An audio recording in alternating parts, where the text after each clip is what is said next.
Hello. Hey. So, you know how I was a really good student last week and I took notes? Yeah. You know who had to edit last week? Yeah. And who had to edit out all those keyboard sounds? Oh. Ah, man, you were clacking too much, huh? Yeah. I don't know, it backfired. Well, hopefully now you have the gain turned down a bit and you're up closer to the mic and you have the keyboard position to where it's not going to get picked up so much or something. Yeah. Maybe I'll just put it way far away because I have my computer on a riser so I can just kind of scoot it. It's just forward. your laptop keyboard, right? Like a little chiclet it's a keyboard. It's a little Apple one, you know? Yeah. Okay, it's a little baby. It shouldn't be that loud. Yeah. Mine is like, you know. A gamer it's one? It's a mechanical one, yeah, so. Oh, yeah. When I'm typing on it. Oh, yeah. I'm in the mainframe, you know? Yeah, you're a fucking stenographer over there. Yeah. We're going to leave that in. Yeah, for sure. Well, there you go. That's what you would otherwise have to edit out. Yeah, mine.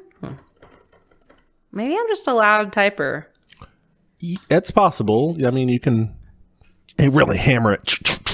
You know, you get furious typing something. All right. Well, I'm the teacher this week, so I don't have to take notes. So let's get going. I got my notepad over here so that I don't clack too much. Yeah, I'm one of those asshole professors who don't let you bring laptops to take notes. You have to Was that ever a thing? No, I guess it wasn't. You had people tell you you can't record me or record my lectures. I never had anybody be like, no, you can't bring a laptop in. I don't think I did either. But a lot of times I felt that if I brought my laptop in, I would be more prone to distraction and would not remember my notes that I did type as well. Yeah, I liked when other people did it because I could see what games they were playing. One guy was playing the original KOTOR one time. Wow. And I just got to watch KOTOR happen in front of me. Yeah. My thing was always unless it's an attendance class, why did you show up to play a game? But yeah. But maybe they're very auditory and they're just kind of listening to a podcast or something, you know. Yeah, the podcast of knowledge. Yeah. Which is what we are. Yeah. I actually some listeners have actually said they use this to study, and that made me really happy. Oh wow. Cool. Isn't that cute? Yes, that's awesome. I love it. All right. Well, if any of you are art history majors, today is your day. We are going to be talking about Russian Constructivism. Heck yeah. All right. Okay. I don't know what that is. So, I mean, I do basically know what that is, but I don't know a lot about it. So, yeah. Well, you read the Wikipedia. Yeah. Well, yep. Here's the thing though. I thought about this being my opening bit, which is that I'm going to put museum websites on blast. And I was researching artists. Most of the time, they would just pull from their Wikipedia page and they would literally have a link that says go to the Wikipedia page. So, oh, wow. Tate Museum, you're on watch. I think the MoMA also did this. So, yeah. As far as the blurb for the artist or whatever, it was just go read about them on Wikipedia. Basically, yeah. They're we don't know. Oh, man. At least they could do the classic thing where you cite the source that Wikipedia cites. Yeah. You know? Just reword it slightly. Yeah. Anybody who's done a research paper should know how to do that. Yeah, come on. Anyway, but that's okay. It's a good source and it's free. For sure, yeah. Russian Constructivism. Let's do it. Just to give you some sense of time period, we're in the early 1900s. It was founded in 1915. Okay. But that's kind of always a loose term. Because usually by the time someone names an art movement, people have already been doing it for a while. You know what I'm saying? Yeah, you're kind of pointing at something that exists and saying, what do we call that? Yeah. But it was founded by Vladimir Tatlin and Alexander Rajenko, both of whom we're going to talk about in a bit. Okay. So the main thrust of this movement is the idea that art should reflect the modern industrial world. What do you think that means? I'm just curious.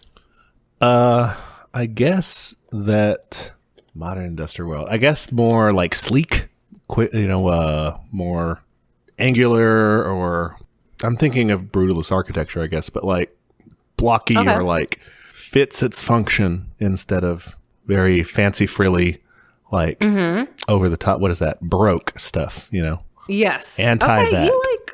You got pretty close there. All right. So what they meant by this, there's a few different facets of it, but overall, when you talked about function, that was really basically it on the nose. Okay. Is they wanted to function should determine. Form is determined by materials instead of like more traditional arts. Like, wow, I transformed this marble to look like a guy, crazy. Now it looks like skin. Mm-hmm.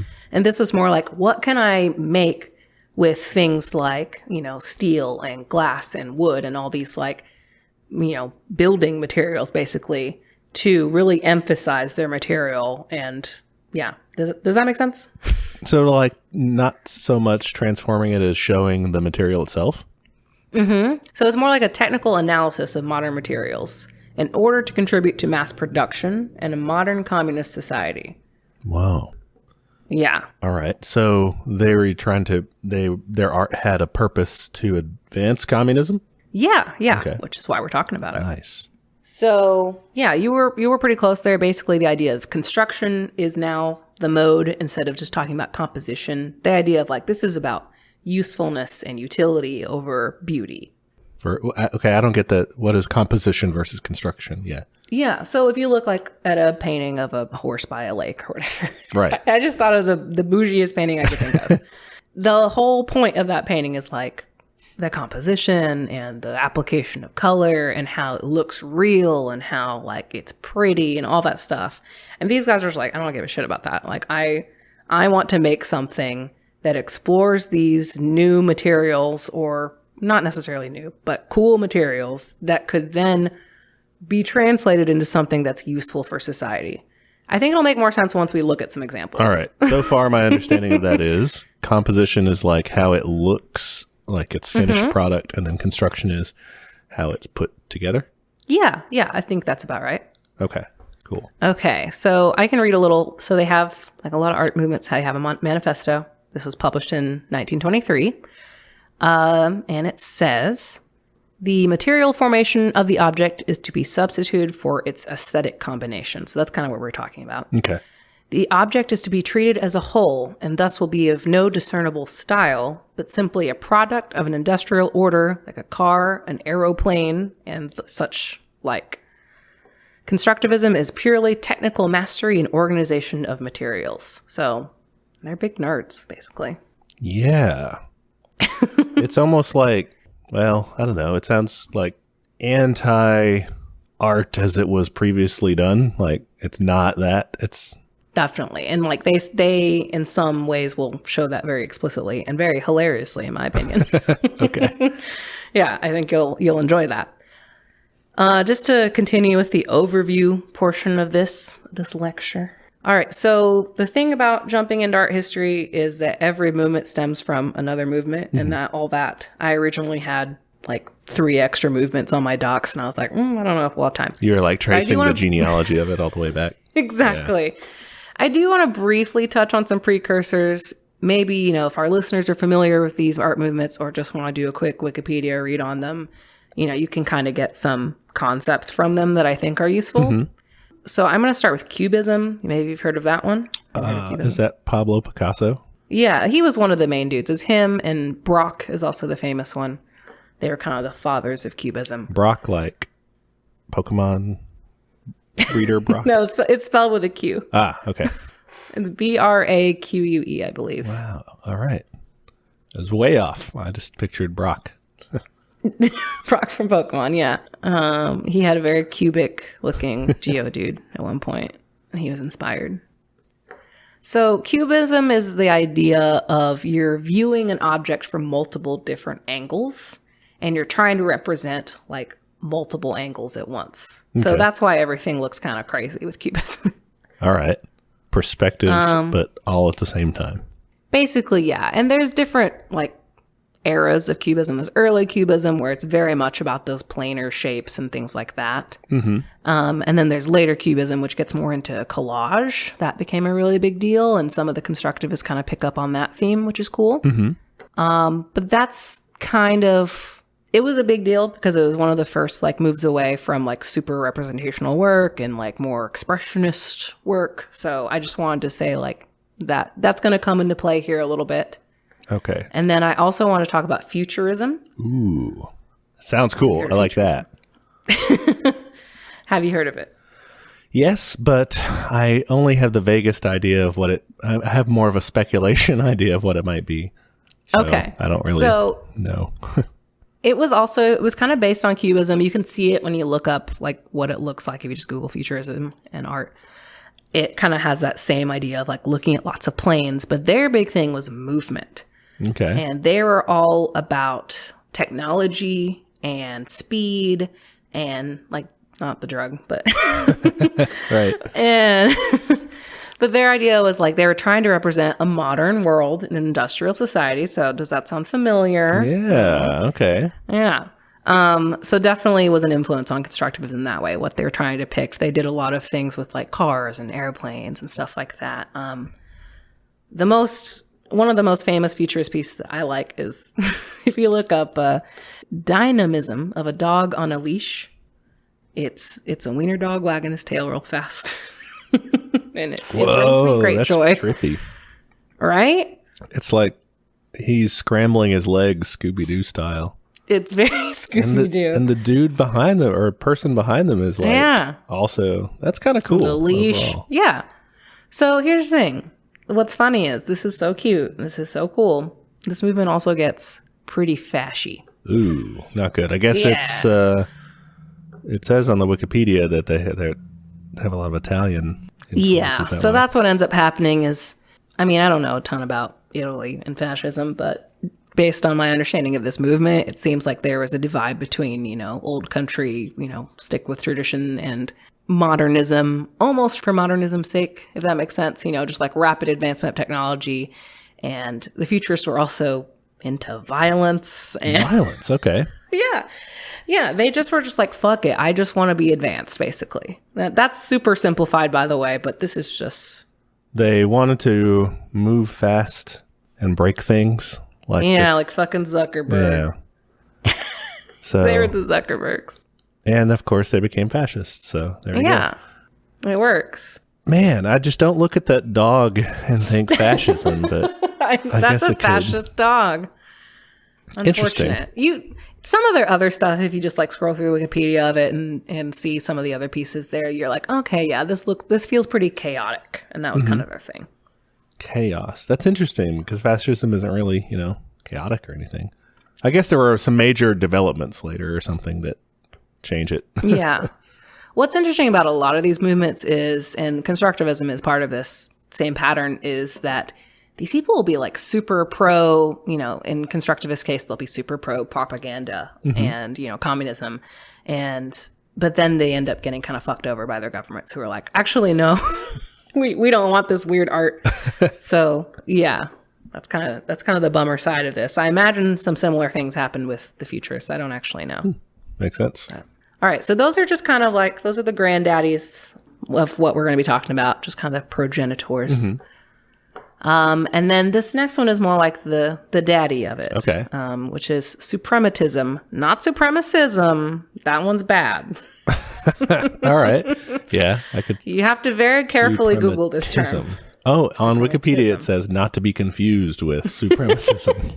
Yeah. So don't do that. All right. And this is now where we can get into, listeners, we have a multimedia presentation for you. Ooh. AKA on our Instagram, we will be posting slides of the art we'll be talking about. This is slide 2, because slide 1 is the cover. Okay. So you should be looking at a big white painting with some funky shapes on it. That's cool. Cool. This is by Kazimir Malevich, who basically founded suprematism. It was his thing. In 1912, L. Lissitzky is another famous one. We're also going to be looking at some of his work. Mm-hmm. Basically, this was art based on geometric forms, limited colors, and I think I pulled this from their manifesto. It's the supremacy of pure artistic feeling. So it's kind of meta.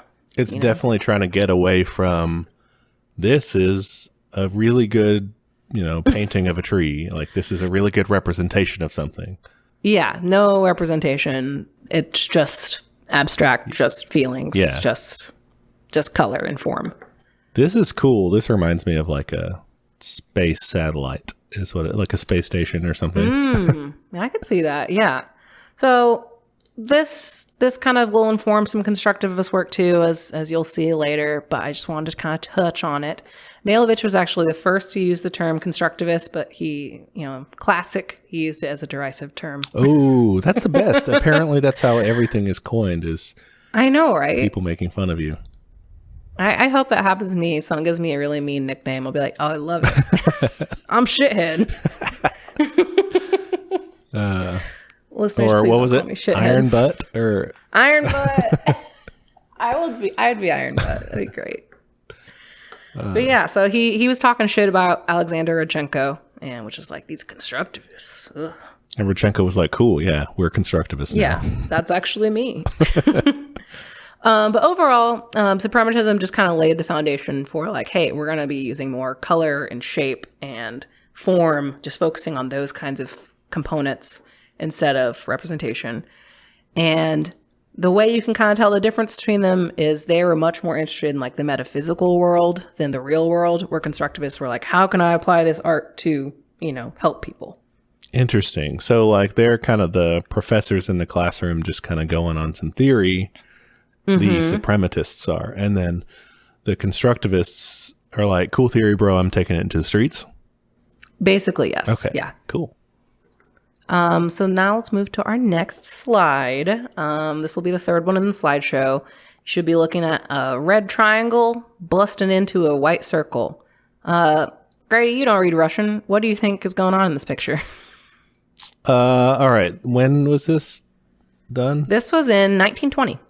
1920. All right. The red, those are the communists. And the Soviet Union, more broadly speaking, the cool Bolsheviks. Okay. And they're doing their, I don't speak Russian at all, but in the 20s, they're still fighting, they're in the Civil War, so they could be fighting the whites. That's exactly correct. The title of this piece is Beat the Whites with the Red Wedge. Oh, shit. Yeah. Isn't that crazy? So this is El Lissitzky.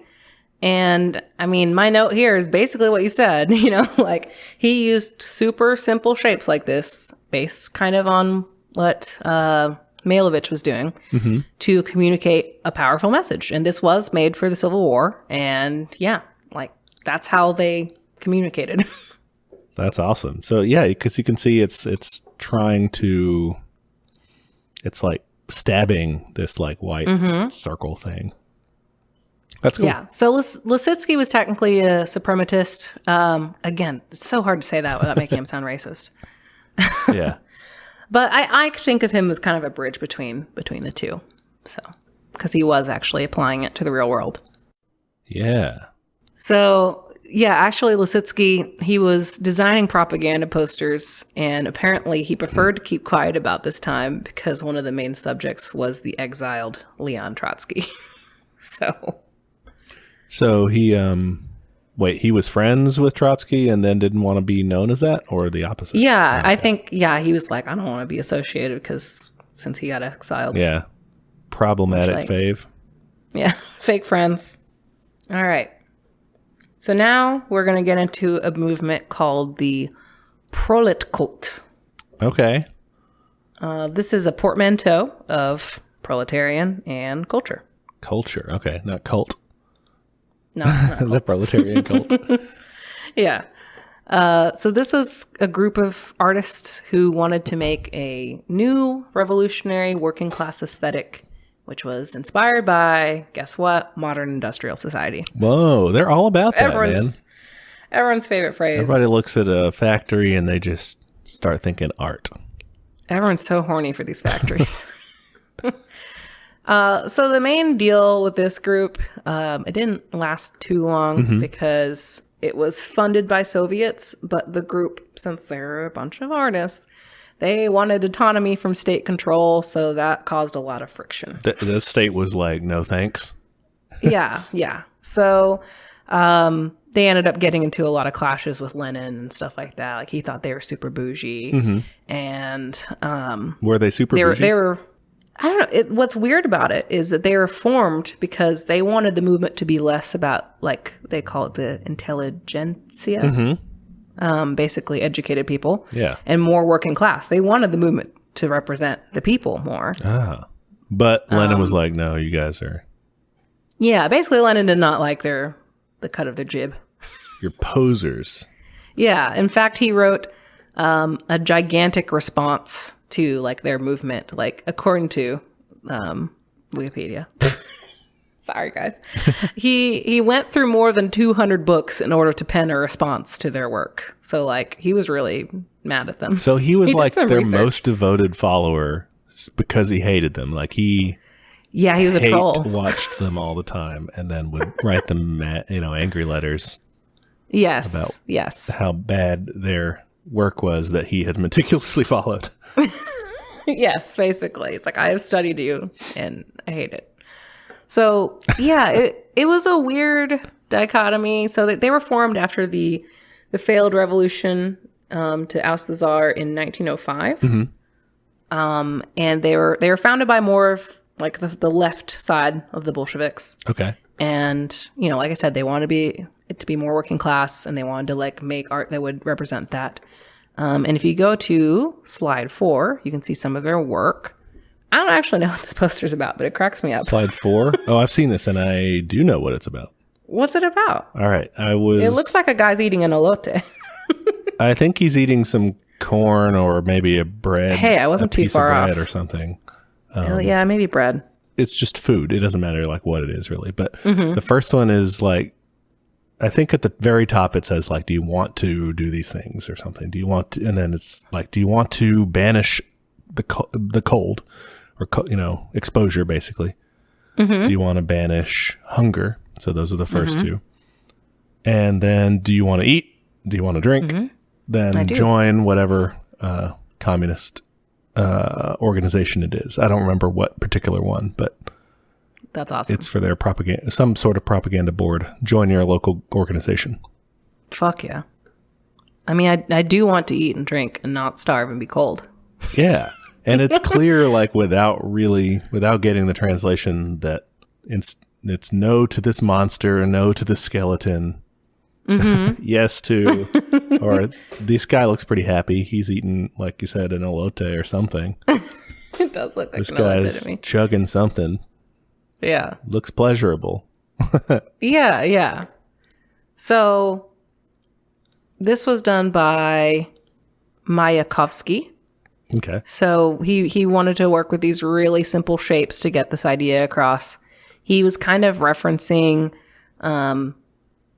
almost like folk art, and just how simple shapes, simple these characters look. Yeah. Like you said, like this is a pretty understandable story even without knowing what's going on. Yeah. I love the snow monster, dude. He is hilarious. Love him. I love his creepy hands. Does he have... No, I thought he had 6 fingers or something. He just has weird hands. Yeah, it does look like he has too many. That's the thing about cartooning is I only do 4 fingers because if you do 5, it always looks like there's too many. Yeah. I don't draw many hands, but I imagine that would be hard. It sucks.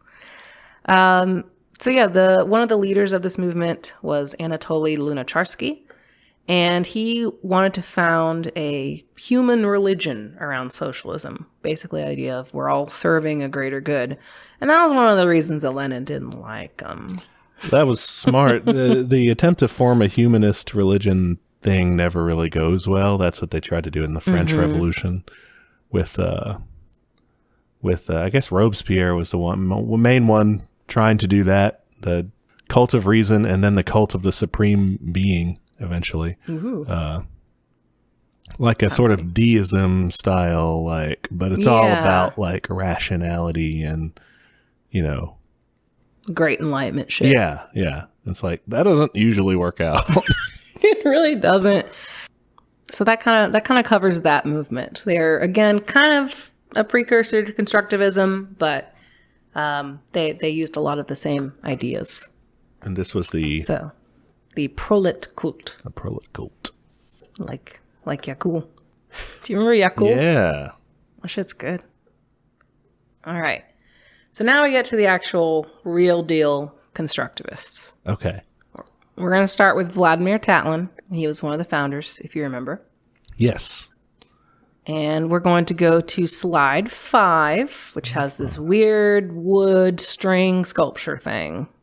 That looks like either a hammock or like a guitar bridge. Yeah, it's a lot going on here. So this is one of his corner, well, they're called counter reliefs. And these are, so he was influenced by Picasso. And remember when I was talking about Cubism, they did some like collages. So he saw these like scrap metal still lifes, and he's like, I want to make some, but with like modern industrial materials. Mm-hmm. So he started making his own like 3D collages. All right. He actually didn't consider himself a constructivism, but like you'll see that he gets called he influenced them. Yes, he gets called one a lot. So yeah, he built these kind of corner based collages. They weren't always in corners, but they usually were. And he was really just exploring material. So this was made of copper and wood, and I think some wire too. And just trying to, I don't know, explore modern stuff with modern materials. Show what their properties are, sort of thing. Like, here's some really good copper in its natural state or whatever. Yeah. That's cool. It's weird. And then but cool. It's weird. It's going to get weirder. Go to the next slide, number 6. All right. And listeners, if you're wondering what Vladimir Tatlin looks like, he looks like Ron Weasley. Wait, does he? Yeah. Look up Vladimir Tatlin. He looks exactly like, what's his face? Rupert Grint. Oh my God, he does. Where's the biopic?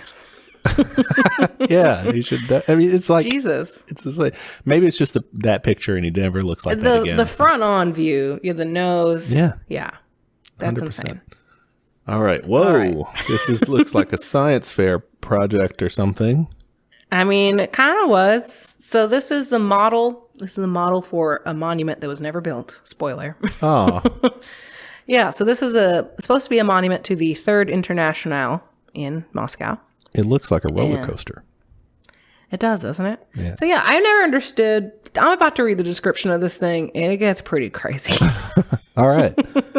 All right. So this thing would have been 400 meters tall, which for fellow Americans, that's taller than the Eiffel Tower. I did not know how big that was. So Yeah. Same. And inside of this tower, there would have been suspended geometric shapes rotating at different rates to show the passage of time. So like cubes and... So I actually have a list of what was going to be all up in here. Okay. The bottom was going to be a cube, which would hold a lecture hall, and it would rotate once a year. A lecture hall, like with people going into the rotating cube? Oh, it's going to get weirder. Dude, that is cool. Next is a pyramid, which would house executive activities, whatever that means, and that would rotate once a month. That's still pretty cool, but that's more like Illuminati shit. Yeah, right? Next is a cylinder, which would be an information center. It would have news, and it would have like manifestos housed in it, I guess, or maybe they would broadcast that. They would house a telegraph, a radio, and a loudspeaker. This thing would rotate once a day, which seems like a lot to me. Like, I feel like you would get motion sick or something. No, that's still pretty well, it depends on the size of the bill. Like, because as you go further up, it's smaller, right? Yeah, that's the thing. It would be smaller. I don't know why your lecture hall is the biggest thing. I mean, I guess it's a cool lecture. It's got to be, that's like a stadium. Like, because you think about above that, so way less space. A quarter mile tall. So, but yeah, if you look at the picture, it is tapering as it gets up. Yeah. You would think you would want, anyway. That's hardly the most crucial design limitation. Right? And then they also wanted to have like an open air screen on it so you could like project stuff. All right. It gets weirder. The next level is a hemisphere for radio equipment. That one's pretty chill. And then this is my favorite part. They eventually wanted to be able to project information on clouds whenever it was like an overcast day. That's cool. Isn't that crazy? Like, Holy shit. here's today's weather. Yeah. Or whatever. So, yeah, this was never built due to funding issues, and I can fucking see why. Yeah, it's, you feel kind of awkward bringing that up in the party meetings. We need just a little bit of money allocated toward our giant tower of executive offices, pyramids, and spinning geometry. Yeah. Cloud projection. It sounds super cool. And this sounds cool as fuck. I think they were maybe ahead of their time in terms of cloud projection. They're really just, bootstrapping a giant screen. It's like yeah. big flat screen, but nature's big flat screen. I want someone to do that. That sounds rad. Yeah. Anyway, this is Tatlin. This is his big tower. This is one of the big pieces that people think of when they think of constructivism. Is the model of the big tower, though? Yeah, I think it was the concept, too, behind it. Just because, it wasn't ever built. But the idea of, this would be a super industrial-looking building, and it's for, a public works project. Mm-hmm. And, yeah. And you said the Third International? Yes. What is that again? So remember we had the First International where the socialist parties and all the left-wing parties met. Yeah. And then they split up, communists and anarchists. You have the Second International, which is just, the anarchists are no longer coming. You just have the left-wing, socialists and communists and stuff. It sounds like a church, they got kicked out or something, or they're no longer attending services. Dividing, yeah. Yeah. So the Second International is their next time to get together. Their next, these happen over multiple years. This is 1889 to 1916, and they kind of occasionally meet in congresses.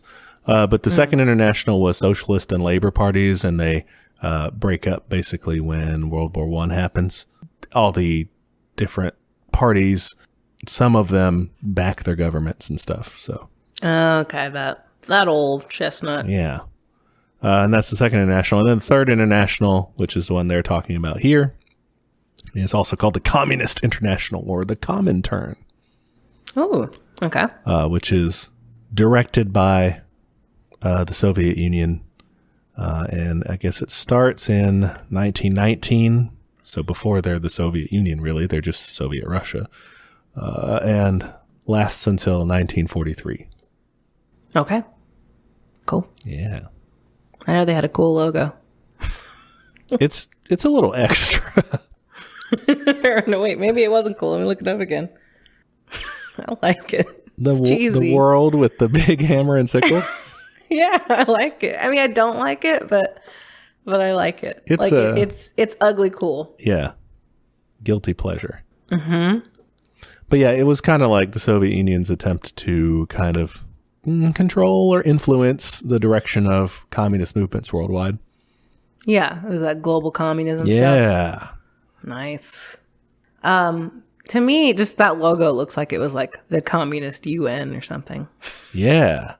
All right, so next, we're going to get into Alexander Rajenko, the guy who was oh, you called me a constructivist? Well, that sounds cool. I'm a constructivist now. Yeah. So he studied under Tatlin, so they were buds. Mm-hmm. Like a lot of these people, he was super prolific. He did a lot of different disciplines. Most of the people we're going to talk about did a million different things. What I want to talk about first, though, is my favorite fact about this guy. He was in this exhibition called 5 times 5 equals 25, or maybe it was 5 by 5 equals 25. Okay. This was in 1921, and if you go to slide 7, you'll see his painting. And this is one of those that really pisses off people who don't get art. All right. Red, yellow, blue. Who is that? Mm-hmm. That's a flag. What flag is It's some little European thing. I don't know. That's okay. Sorry if you're from that place. No, anyway. I don't mean it. Yeah, it's a cool flag. It's, tricolor and red, Belgium? yellow. Is it Belgium? No. Belgium is black, yellow, and red, I think. Oh, black. Okay. Anyway, so this piece is called Pure Red, Pure Yellow, and Pure Blue. And it was a triptych. So, 3 canvases, just of red, yellow, blue. Mm-hmm. And this whole show was a group of artists who were getting around to do super abstract geometric work. And they claimed to be the death of art and the death of painting. Okay. So he's saying he killed it, like he killed art with this here? Mm-hmm. Yeah. This is his way of saying, like, painting, that's done. We're canceling art. Art is out. Yes. No more art. It was Romania, by the way, except for this is not the right order. It's like backward Romania. It's the right color backward palette, mirror Romania. The Nega Romania. Yeah. So how did he defeat art by doing this? He thought that by doing super abstract and geometric stuff and kind of by sticking with those constructivist ideals, that we wouldn't have a need for painting and more traditional art anymore. So it's just painting as a medium that he's defeating, not art overall? Yeah. Basically the idea of like, no, art is all about utility now. Like, we're not going to just be sitting around being frou-frou. And, no decoration for decoration's sake, that kind of thing. Wow. I don't know, man. People like to put up decorations and stuff in their house. I know. What would you put up? Were these people who would say, no, you just like put up pictures of your leaders or pictures of cool things that you like, but don't put up just art? I mean, I wouldn't say they would put up pictures of leaders. Put up pieces of wood and strings of copper. Yeah, exactly. They would get a counter sculpture, a counter relief. But no, I would say we'll see later kind of the things they get into. Okay. They would be much more interested in product design, textile design, furniture design gets really heavily influenced by these people. So that I've talked about this before on the podcast, but the idea of the beauty of everyday things. So things are going to be nice. Like it'll still be nice to look at, but they will also be useful. That's kind of cool. So like your space won't need knickknacks and stuff to make it look cool. It will already like it will. Mm-hmm. Okay, that's better. I can see that. Yeah. So he also Rajenko also became known as a productivist. This is kind of the same concept, the idea of art in everyday life. And the way this kind of manifested with him was, well, let me ask you a question first. Can you tell us and the listeners about the new economic policy and what that meant? I can, yeah. I saw this in the thing and I was like, I know a little bit about this, but I need to read up. Okay, so the new economic policy was a policy of the Soviet Union under Vladimir Lenin. I think he starts it in 1921. Mm-hmm. The timeline goes basically that Russian Revolution happens, Russian Civil War starts, right? Everything's crazy. And during that time period, they have something called war communism, where they're just trying to survive. It's just like the state controls everything, the military controls everything, give us your resources, keep people alive as best we can, let's survive. But the new economic policy is after that. And once they base their economy's in ruins, it's just destroyed. It's terrible. Yeah. Everything's bad. And Lenin takes a step back and says, okay, I think we're going to have to retreat a little bit in our attempts to get to socialism. And we're going to have to do a little bit of capitalism. Mm-hmm. We're going to have to introduce a little bit of the market back into play to get things going. So basically it's state-controlled, markets, state-controlled capitalism. It opened up sectors of the economy to kind of small-scale private enterprise as well as like cooperatives and stuff, but way less centralized. So the state would still control what they termed the commanding heights of the economy. Okay, what is that? Heavy industry, anything deemed like essential was still nationalized. Okay, so like medicine and right. So they would have the military. Mm-hmm. Like they would have they would have things like that still under state control, and like banks and stuff. Food, probably. Well, food production actually they were trying to privatize that. Because that needed a boost. Yeah. So no one had food. They were changing it from like grain requisitions, just taking grain from people, to like taxes. So they were becoming, you would have a place in the new economic policy as the tax czar there.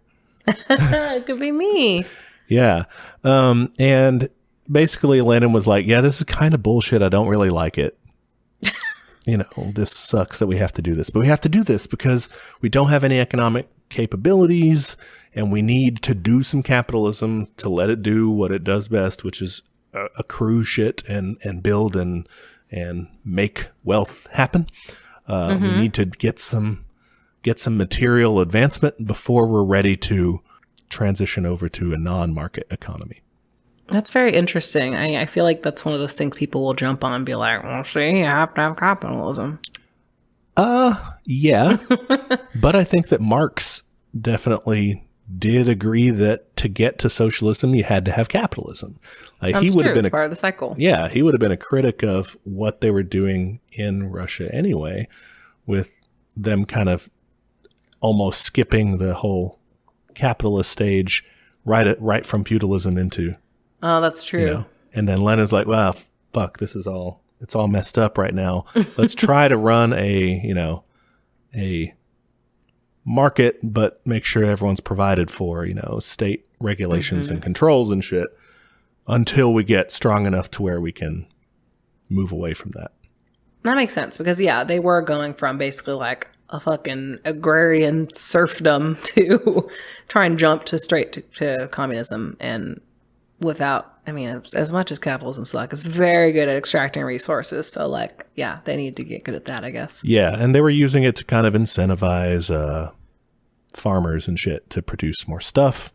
It did have some negative consequences because you have people called the NEP men who get rich off of this shit. Basically just, entrepreneurs and other various kind of asshole middlemen who are just trying to make a buck or a ruble, I guess. And once Lenin dies, Stalin starts reversing that and eventually abandons the NEP in 1928 and says, no, we're doing 5-year plans now. So it's like back to heavy nationalization and stuff. Okay. And we're gonna do the socialism stuff now instead of all this market bullshit. Okay. Interesting. So back to Rajenko, he ended up working for one of those state-run industries, and he was basically designing posters for them so they could compete with capitalist companies. Okay. So if you go to the next slide, slide 8, you can see a cool airplane. Okay, there it goes. Whoa, all right, I like that. That's cool. That's a cool ad. Right? That looks like a New Deal ad. Like yeah. Thing. I think it's got some of that same DNA.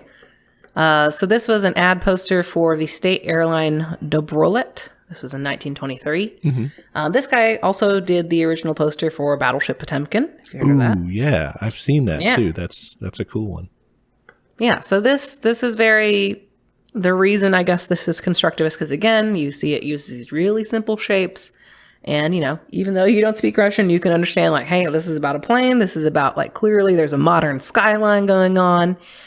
Just using the super limited color palette so you can just read the image really quickly and move on to the information. Yeah, I like it. Confusingly, I'm going to make you go back to slide 1 because this was the cover art for our social post. Okay. And this is probably Rajenko's most famous work. It's called Books, Please, in All Branches of Knowledge. Books, please. Books, please. So Rajenko also worked on educational posters. Russia had extremely low levels of literacy at this point, so they needed really bold visual materials to get their ideas across. And again, without being able to read Russian, you can kind of get the gist of this. This is some sort of announcement. Somebody's yelling something. Yeah. Rajenko and other constructivists played a lot with what was called back then photo montage, which is basically collage. Okay. But it was kind of a new thing at this time, was the ability to kind of photocopy and stuff like that. Yeah. That's cool. He was also like a photographer. Later in his life, he did a lot of photography with very weird and jarring angles. If you look up some of his work, it's pretty cool. And still has that idea of like angular shapes and very bold visuals. But in photography, that's interesting. But in photography, it's cool. It's very cool. Like he would take, there's a super famous one where he takes like he basically takes a selfie, in a mirror selfie, but it's one of those like kind of rounded, like rear view mirrors that would be like on the bike or something. Okay, yeah. So like it just looks kind of funny. Yeah. And yeah, he did one where like he's like up on a ladder, and so like maybe he's down below on the ladder, but like it's like you have the lines of the ladder moving up, so it just like leads your eye through the composition, similar to how this image does. Yeah, I like it. She's shouting something. Yeah, this one you would need to be able to read a little more Russian. But I like the lines of the black like sideways M thing going on. Mm-hmm. Yeah. So these, constructivism is a big influence on graphic design, which we'll talk a little bit about later, but just the idea of like leading your eye through a composition through like shapes and, how you organize information is a big deal. Yeah. That's awesome. He also did posters on the history of the Bolshevik Party. He used a lot of collage material in that. He would basically like take different photos and like news clippings and stuff like that and like layer them onto a composition. It's pretty cool. They're kind of hard to see, so I didn't pull those for our listeners, but you can Google them. Yeah. So yeah, that's Rajenko. He was a big deal in this movement. All right, we're going to move on to one of my favorites, which is we're jumping back into slide 9, next to last one. This is some work by Varvara Stepanova. What are these? These are clothing designs for a sports team. Hey, okay. I was thinking that this one on the bottom left looks like a soccer kit. So yeah. So she was a fashion designer. Another one that I didn't pull images of because I ran out of slides for Instagram format is, but a very cool person you should look up is Lyubov Popova. That's Liubov. And Popova is pretty much just how it sounds. So both of these women were fashion designers and textile designers, and they made some really cool shit. Stepanova was actually Rajenko's partner, and she, in these designs and in some of her other work, she drew on traditional peasant wear. And that way, she still had kind of pulling from the culture so people would find it familiar and like it, but really modernizing it with patterns and like dynamic shapes. She was also big into gender neutral clothing, which like I'm very into. Yeah, that's cool. Her thing was all about flexibility and comfort. She wanted to design clothes for the modern world. Yeah, and that definitely fits into the ideology of communism. As implemented there is the idea of the new Soviet person, the new Soviet man or whatever. Like people would be changed by, it's kind of what we were talking about in our episode about human nature and stuff. People would be changed by living in a socialist society and would be different and would be, gender roles would be reduced for a while, things like that.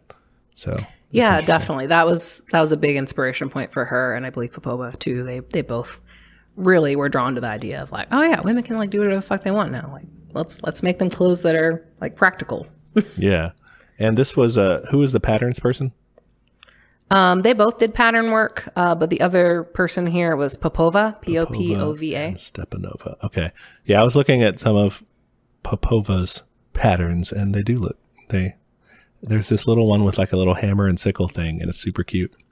Oh, that one's really cute.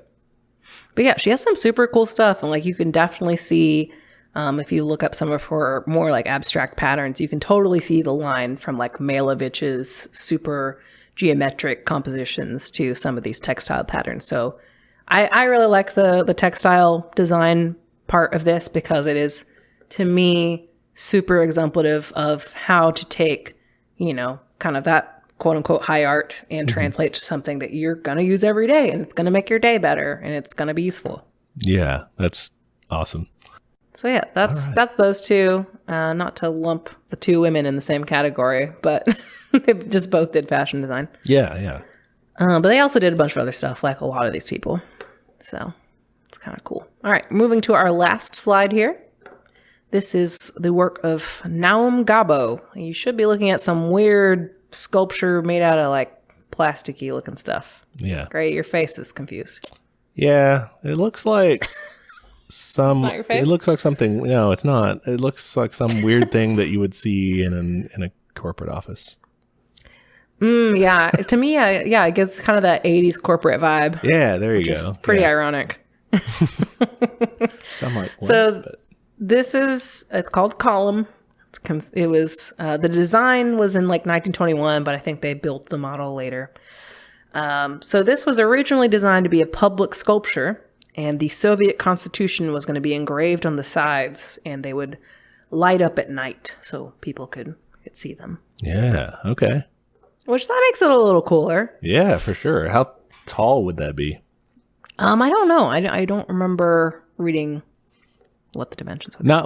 Not the tower, not the 400-meter tower dimensions, probably. No, I don't think so. Probably not. Yeah. I don't think this one ever got made either, though. Times were tough.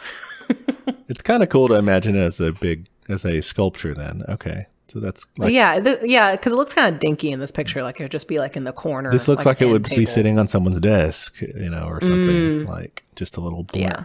But like, okay.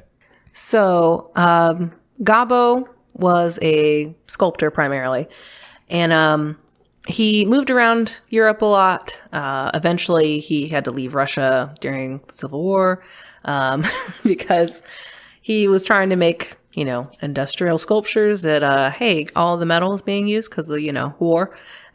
So, yeah, it became a lot harder for him to make stuff. So he left and kind of bounced around a lot. And he wrote something called the Realistic Manifesto in 1920. So a quote from that is, "On the squares and on the streets, we are placing our work, convinced that art must not remain a sanctuary for the idle, a consolation for the weary, and the justification for the lazy." That's me. "Art should attend us everywhere that life flows and acts, at the bench, at the table, at work, at rest, at play, on working days and holidays, at home and on the road, in order that the flame to live should not extinguish in mankind." Dope. So he liked art, guys. He was into it. That's cool. So he thinks he sees art as one of our primary drives. Mm-hmm. Yeah, basically it's something that should be everywhere. I read like an interesting article on this guy. So he, left the Soviet Union, and people tried to pin that as like, oh, see, like the Soviet Union, they're mean to artists, and they definitely could be. I'm not going to say they weren't. But what was interesting about that is someone was like researching it further. And he actually held onto his Soviet passport till like the 50s. And they're like, you couldn't have kept that unless you were still a citizen and they were cool with you. So like he had to have like been on board in some way. Yeah. And like he almost moved back a few times. Like there were a lot of like surrounding circumstances to that, I guess. But he didn't leave and then like talk a bunch of shit or something and be like, in fact, no, he didn't. Suck. Okay. No, he in his memoirs wrote something to the effect of like, yeah, how could you see what was going on back there and not fucking start a revolution? Like you'd be crazy. Mm-hmm. So he seemed to still be a supporter. But like we're going to get into here in a second, a lot of artists did have to leave. So yeah. Okay. That makes sense.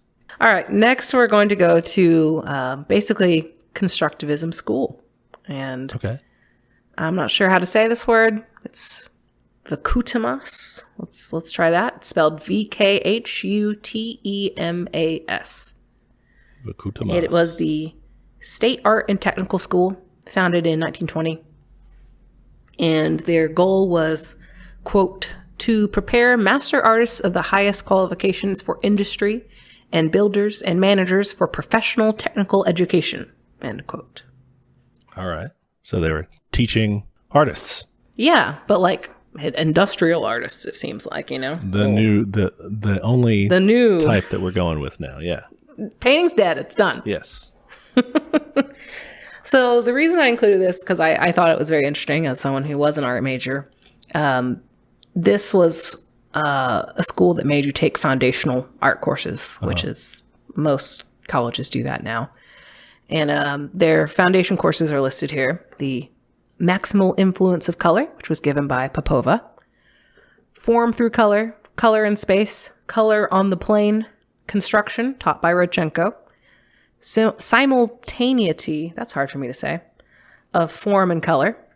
Volume in Space, History of the Western Arts, and Tutelage, which I guess would just be like shadowing somebody. Yeah. So yeah, this was like their state art school, and obviously a lot of the constructivists were involved in it. Yeah. And what was interesting about it is, they're state funded, and they really liked the state. They made a lot of work that was like honoring Lenin and stuff. Yeah. And he visited, and his quote, I have 2 quotes here, and it was, well, tastes differ. Ouch. Just such a backhanded thing. What a burn. Yeah. And then the second one is, I am an old man. Oh, at least he realized it. Yeah. Comes out of there. It's not my thing. But I'm old. Like, I get it. Yeah. Kids, do your Kids thing. these days. Oh, that's so great. That's hilarious. It sounds like they have some good professors there, though. Yeah, right. Getting the best of the best. Yeah. So yeah, that was kind of their legacy as far as education goes. And so now we're going to get into a little bit of the sad part, which is the decline of this movement. But, that's how it goes. But Lenin liked it, sort of. I mean, he didn't, is the thing. So what happened was, Lenin was, I feel like he tolerated it. Yeah. But basically, over time, more and more avant-garde artists they got removed from arts administration. A lot of the guys that we talked about in this section were like head of some sort of either a museum or an art department or something. Like they became pretty part of the government. Mm-hmm. But then they weren't.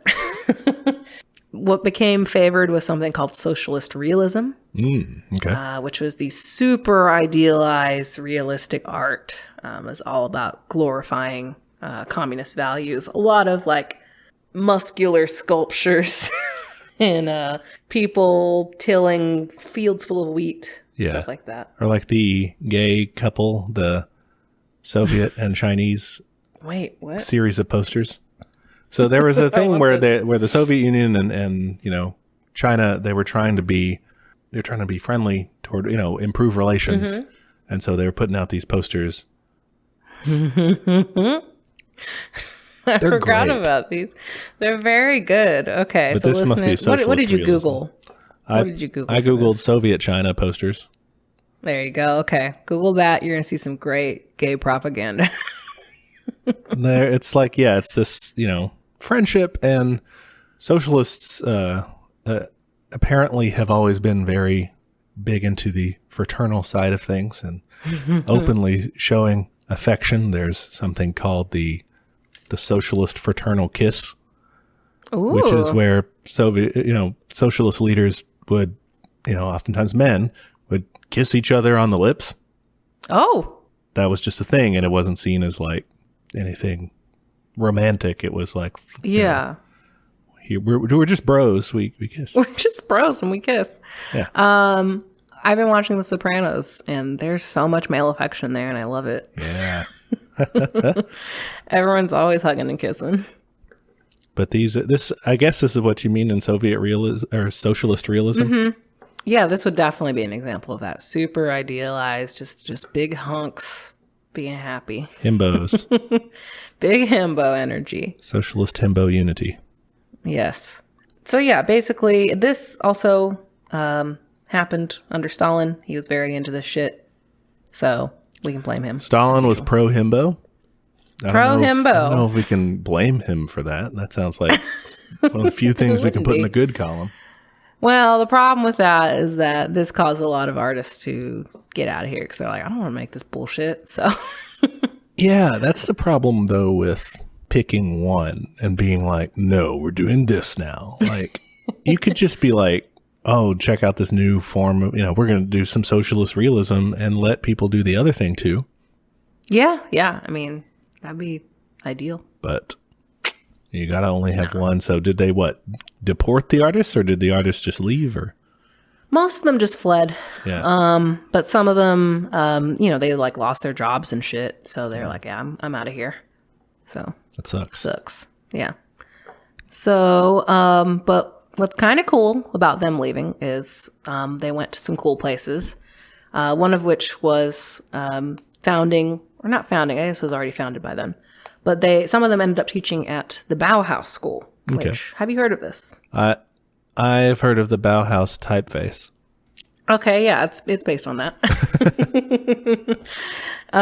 So the Bauhaus was a German art school that basically wanted to combine the craft and fine arts, both of those movements. They wanted to basically find out a way to mass produce like very nice things, kind of like what we were talking about earlier. Yeah. They did a lot of stuff in furniture design. They did a lot of product design, that kind of stuff. They also did architecture. That was a big thing there. But their whole thing, they wanted to bring all art disciplines together. That was another thing. It's a very holistic kind of thing. They were also not into ornamentation and decor kind of stuff. And they were all about the harmony and function and form, which we also kind of talked about. So definitely influenced by constructivists, and then definitely influenced because some of those constructivists came here to teach. And like directly influenced it. Cool. Yes. And what's also, not cool, but good for us in the States is a lot of these people ended up having to leave the Bauhaus in the 40s because of Hitler. Yeah. So we got a lot of cool artists out of that.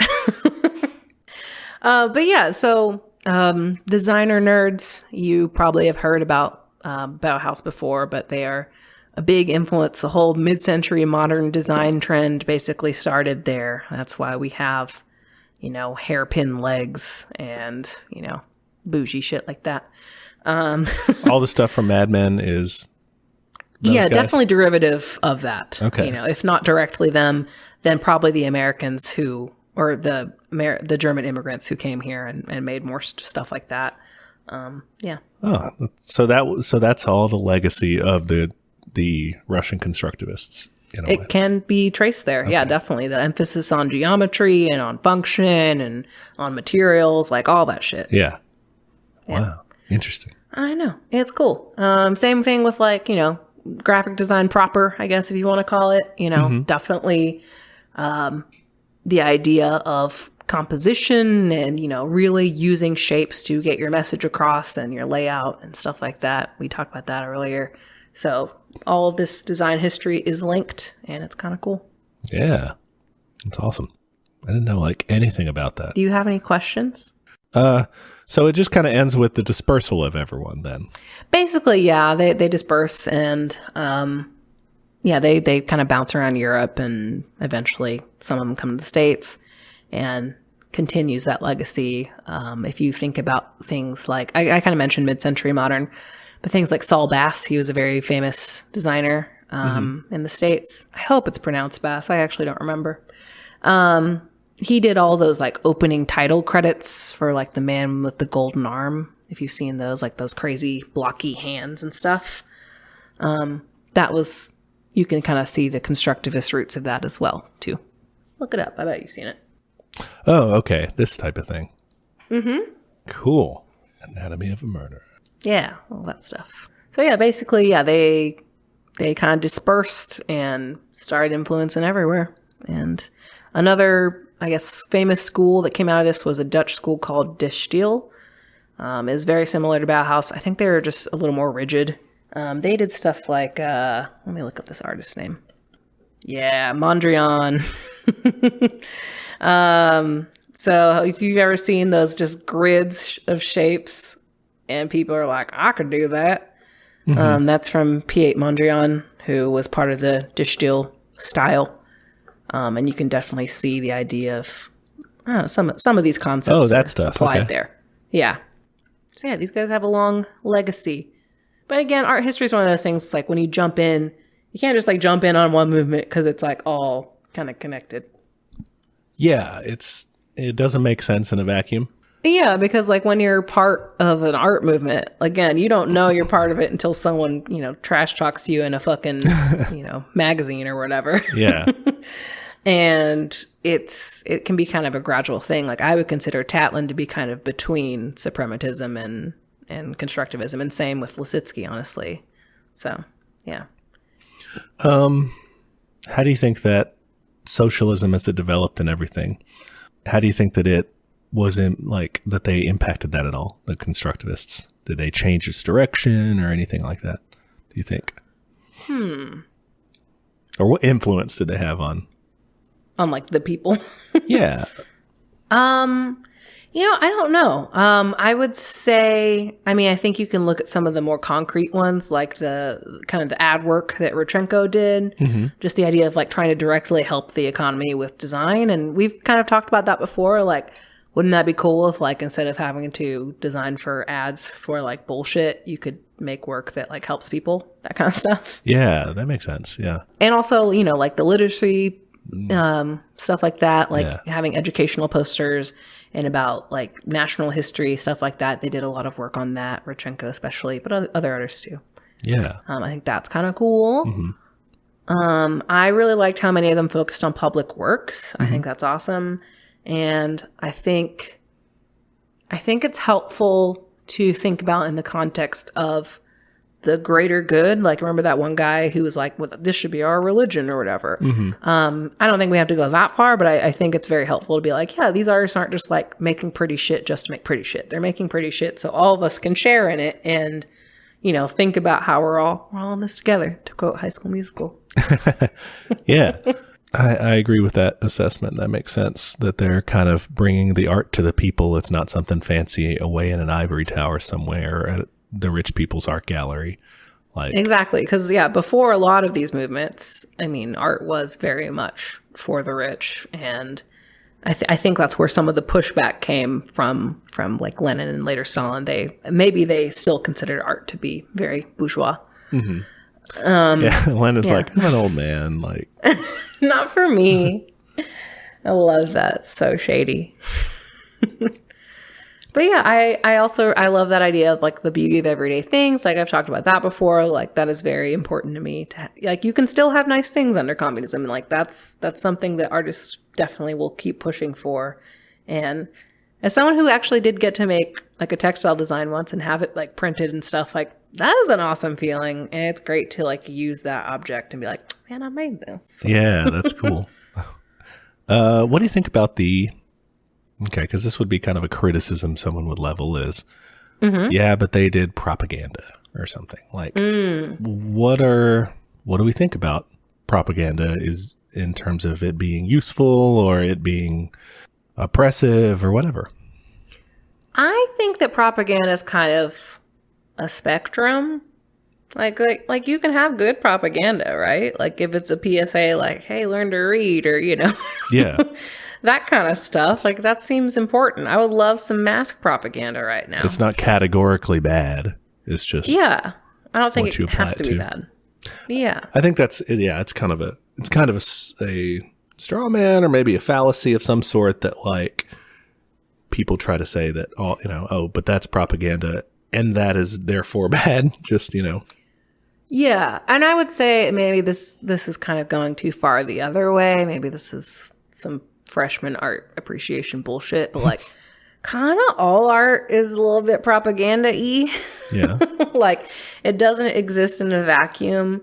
Even if you look at shit like, old Renaissance stuff, it's like, man, they were basing like whoever the Virgin Mary was in that painting off of like who their patron was, Yeah. Like it's none of it's, some of it could be just pure, maybe the suprematists were pure, but yeah. But it's not like it's all, it doesn't exist in a vacuum, like there's always going to be some element of power, especially when you look at things like the Western canon where it is a bunch of rich dudes. Yeah, painting nice paintings of each other. And yeah, that's something that I always tell my students when they're like, they look at some portrait of someone who just, looks kind of ugly or whatever. And they're like, dang, this dude's, why do you look like that? I'm like, the weird thing is that's as good as the painter could make them look. Like, exactly. You don't, who are you going to buy a painting from? The guy who makes everyone look uglier than they are, or the person who, makes everyone look a little bit better. So that's like probably the best he could look. That's him on a good day. Yeah. That's no acne, no bags on the eyes. Perfect. So if you think that's bad, it was probably worse. Oh, yeah. But cool. Man, you did a lot of research on this. Thanks. I had fun. I had like I said, a little bit more, and then I was like, I gotta cut some of the cubist and futurist stuff. But if you want to know more about those, just Google them. They're fun. This was fun. Like my favorite class in college was history of graphic design, which is weird because it was like a night class. It was like 6 to 9, and I was always super tired after. But like, we had like a really cool professor. He just was very animated and loquacious, so he made it good. Yeah, that's hopefully we did the same today. I hope. Yeah, I hope I didn't just get all of this wrong. You probably Someone's didn't. Gonna be like, excuse me. I wouldn't know. We, maybe one of our listeners will chime in and let us know if we made any errors. Yeah, go for it. And we'll make a correction. So yeah. All right. Cool. Well, I hope you all enjoyed that little art history lecture. Again, actually, I was about to say where to find images, but you'd be lost if you didn't have them by now. Yeah. You can find us on social media. We are at teachmecommunism on Instagram. You can send us a message there, like our posts, etc. We are at teachcommunism on Twitter. We are at teachmecommunism@gmail.com. If you want to send us a question or you have a suggestion for an episode topic, you want to correct me on some art history, please do. It's been a while since I was in college, so. What else? Patreon. We have a Patreon. That is patreon.com/teachmecommunism. That's where you can find our episode notes. I will be uploading my notes for this episode along with images there. Oh, and be sure to rate and review us on Apple Podcasts. Yes, please. It makes me so happy. I love it. It's heartwarming to see. It is. Very much so. Cool. What do you want to do next time? All right. Next time, I think we want to talk about a little something that is in the political discourse from time to time, but I think more recently it's gotten a little more traction. Yeah. That's Universal Basic Income. Cool. UBI. UBI, not a UTI. Nope. We'll talk about how it works, its pros and cons, just kind of evaluate it, see what we like about it. Yeah. It is something that was super fringe, like 4 years ago or something? Oh, sure, yeah. Yeah. And now it's something that like people regularly talk about it on Twitter and shit. Yeah. And we'll have to get into, like I said, the pros and cons, the weird different groups that are for it, against it. Yeah. And ultimately figure out what we think about it and whether we will even agree on it. I don't know. So I don't know. We'll see. Tune in to find out. Yeah. Cool. All right. Well, thank you for teaching me communism today. Oh, you're welcome. It was fun. I nerded out. It was a good time.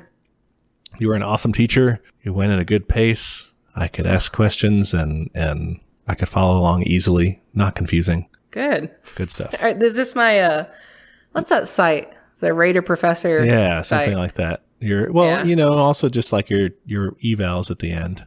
Yeah. So. Well, you were a very good student. You asked good questions. Thanks. I felt like an asshole when I was like, have you heard of that? Like, yeah, but that was a good technique. You're supposed to do that. Good. Okay, cool. I didn't want it to seem like, well, now I know things and you don't, so this is just a power play. No, but yeah, it's hard to do, but you have to assume like that your students don't necessarily know all the things that you think. So yeah, did well. Thanks. Well then, listeners, you can catch us next week when we will be here talking about UBI, another episode of Teach Me Communism, where the class struggle is always in session. Bye. Bye.